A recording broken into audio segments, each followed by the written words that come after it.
What's good, YouTubers and YouTubettes? This is JB Sports back again with another one.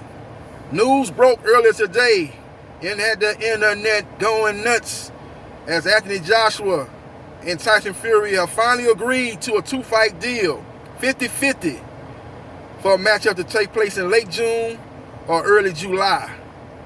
But I'm here to say, not so fast, my friends. The fight is not all the way done. It's 75% done, as Eddie Hearn said recently, a few years back, when in regards to a possible Anthony Joshua versus Deontay Wilder fight. We all know how that turned out. I did a video a little bit earlier, and I pretty much said the fight was done. They were just looking for a venue and location. But what I'm hearing is my intelligence is saying that, my intelligence information is saying that they have a 30-day time frame to get the fight done as far as finding a venue and a location. If they don't find a venue, or put it like this, if both parties don't agree to a venue or a location within that 30-day time frame, the fight still could collapse. That's what I'm hearing. Another thing that I think people are forgetting is, I said this in the last video, Tyson Fury did an interview with BT Sports, and what he said was, hey, I'm fighting in the United States. I'm a United States fighter now. Basically said Las Vegas is his second home. You know what I mean? He basically adopted Las Vegas as his second home. And he said that he's fighting in the United States. Look at his last 4 fights.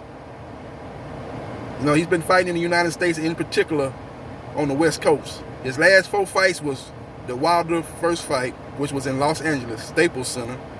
And his last 3 fights have took place in Las Vegas. MGM Grand, T-Mobile have been the locations of his fights in Vegas. And you got to understand that his contract that he has with Top Rank and ESPN, that calls for him to have his fights in the United States. Not the UK, not Singapore, not Asia. In particular, the 2 countries they're talking about maybe staging the fight in Asia, Singapore, not Singapore, and not Macau, China. Now, he does have a contract with so many different entities. He's got a contract with, Frank Warren and Queensberry Promotion. He's got a contract with Bob Arum and Top Rank Boxing. And he also has a contract with MT Global. That guy Eddie Kanashian, I butcher his name. He's been up under a lot of scrutiny here earlier this year. Well, really last month. He's up under a lot of scrutiny, a lot of shenanigans, a lot of illegal activities was being attached to his name. But he's still affiliated with that particular entity, that being Tyson Fury. So, as far as Frank Warren goes, you know, Frank Warren basically handles his fight if he's fighting over there in the UK or anything outside of the United States. Frank Warren is the lead promoter as far as that situation goes. But anything as far as the United States, fighting in the United States, the lead promoter is Bob Arum.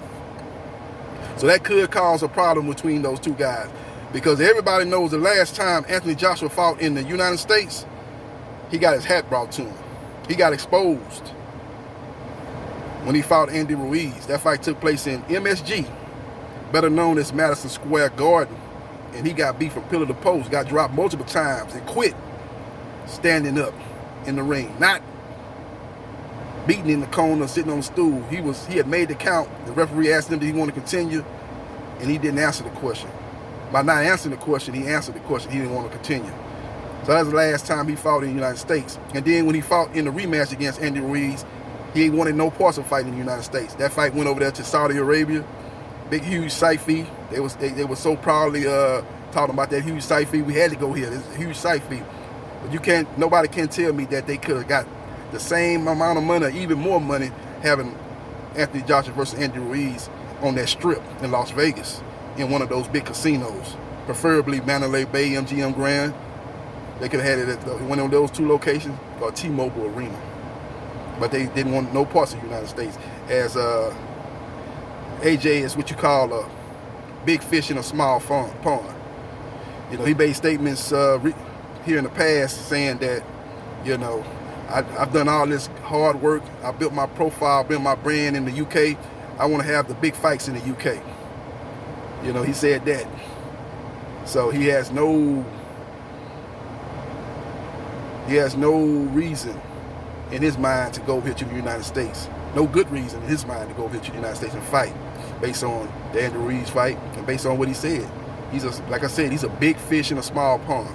So that could be a roadblock if he insisted on having to fight somewhere besides the United States. And Tyson Fury has stated that his second home is in Las Vegas. He wants to have all his major fights in Las Vegas. That could be a potential roadblock for this fight actually finally getting done.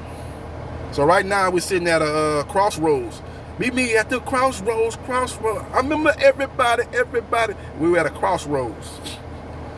You know, we're halfway home. I said 75% done. We're 50% done. We're halfway home. We got the 50-50 deal.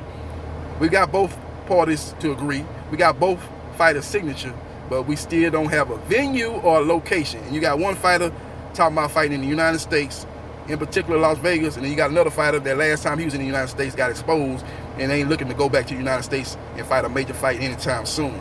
So that could be cause a problem. So we'll see what happens, and we will definitely see what transpires, but that's the breaking news. We'll see what happens, and we will definitely see what transpires. Let me know your thoughts on this breaking news. They got a 30-day window to agree to a venue and a location, or the fight could still fall apart if both parties don't agree. Let me know your thoughts. This is JB Sports, the man, the myth, the legend.